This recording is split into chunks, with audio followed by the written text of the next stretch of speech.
जिन राजनीतिक पार्टियों को अपना बंधुआ मजदूर मान चुका है, अगर वो उनकी अपेक्षाओं पर खड़े नहीं उतरते तो उन्हें और स्वाभाविक विकल्पों पर भी बात करनी चाहिए। भारतीय जनता पार्टी का डर दिखाकर मुसलमानों को वोट ले लेना एक बात है, लेकिन सभी के काम को, सभी के व्यवहार को, सभी की योजनाओं को, सभी के कार्यकालों को अगर मुस्लिम समाज परखेगा तो निश्चित रूप से वो ये जानेगा कि इन्हें वोट बैंक की तरह इस्तेमाल किया है। नीति निर्धारण में इसकी कोई भूमिका नहीं है। आगे की योजनाओं में मुस्लिम समाज की किसी भी चीज की राय नहीं ली जाती। मुझको लगता है कि यह मुस्लिम मतों के साथ किया गया छलावा है, जिसको मुस्लिम समाज की नुमाइंदगी करने वाले लोगों ने प्रकट किया है। निश्चित रूप से उन्हें मुस्लिम नेतृत्व की नुमाइंदगी की बात नहीं, वही बात कर रहे हैं रजवी साहब, वही बात कर रहे हैं। राहुल यादव जी, जो बैठक हुई गठबंधन की, उनका बस एक सवाल है कि क्या कोई मुस्लिम चेहरा है उसमें? मुस्लिम चेहरा क्या दिखा? अगर दिखा तो बता दीजिए दर्शकों को, रजवी साहब को बता दीजिए, हमें भी बता दीजिए। हो सकता है कि हमें ना पता, उन्हें भी ना पता हो। असल में रिजवी साहब या फिर जो इस तरह की बयानबाजी कर रहे हैं, वो दरअसल राजनीतिक तौर पर तमाम रणनीति के हिस्सेदार बन जाते हैं, कहीं से गाइडेड होते हैं, न जाने कैसे इस तरह की बयानबाजी करते हैं। मैंने पहले कह दिया कि उन्हें एजेंट करार ना दे दीजिए आप।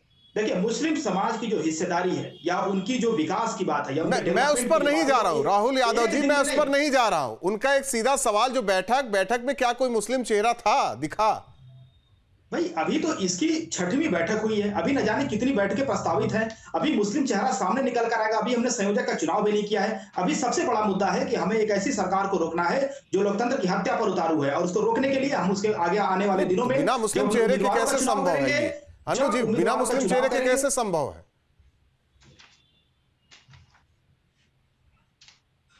अनु जी, आवाज आ रही है आपको? अनु जी, सुन पा रही हैं आप? आवाज आ रही है आपको? रजवी साहब, अभी इंतजार कीजिए, नुमाइंदगी मिलेगी, भरोसा है। हेलो, हाँ जी, हाँ, हेलो। ठीक है, इंशाल्लाह। और एक सवाल आपसे यह भी है, क्या कोई ऑप्शन है आप लोगों के लिए? राहुल जी, आपको मेरी आवाज आ रही है?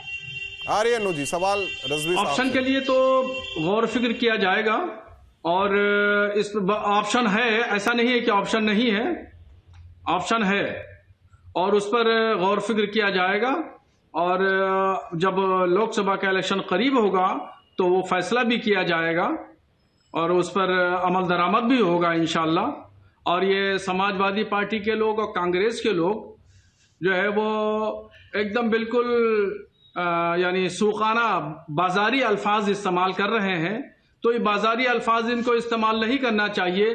मैं तो एक सामाजिक और मजहबी आदमी हूँ, मेरा तो किसी पॉलिटिकल पार्टी से कोई ताल्लुक भी नहीं है, और मैं आज तक किसी भी राजनीतिक पार्टी का मेंबर भी नहीं बना हूं, और हमेशा जो है समाजवादी पार्टी को, कांग्रेस को सपोर्ट किया है।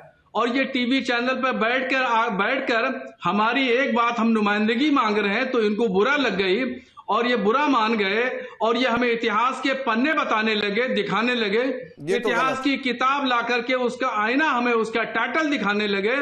तो ये इनकी घटिया मानसिकता का सबूत है, इसके अलावा और कुछ नहीं है। समझ ले क्या?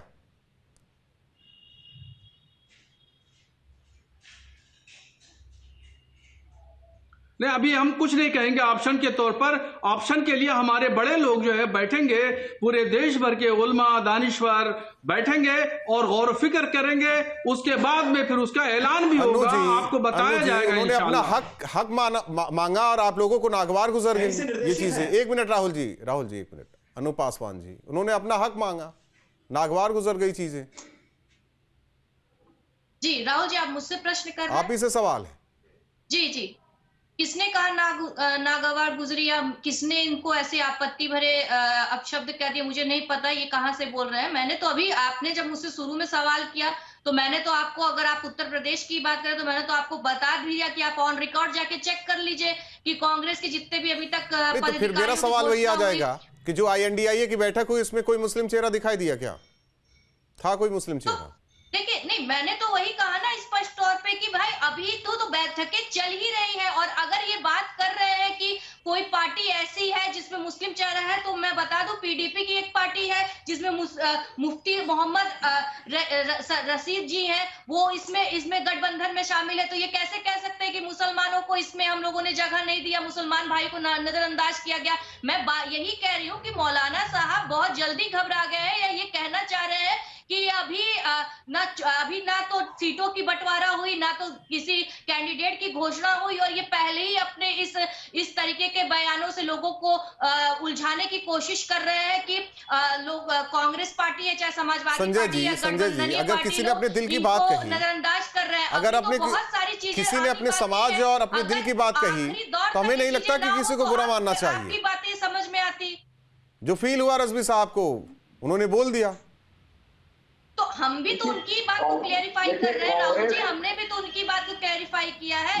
कि वो क्यों इतनी जल्दबाजी कर रहे हैं, हमें नहीं पता। आपको थोड़ा सा और उन्हें लगता है कि अभी तक हर बार लॉलीपॉप ही मिला है उन्हें।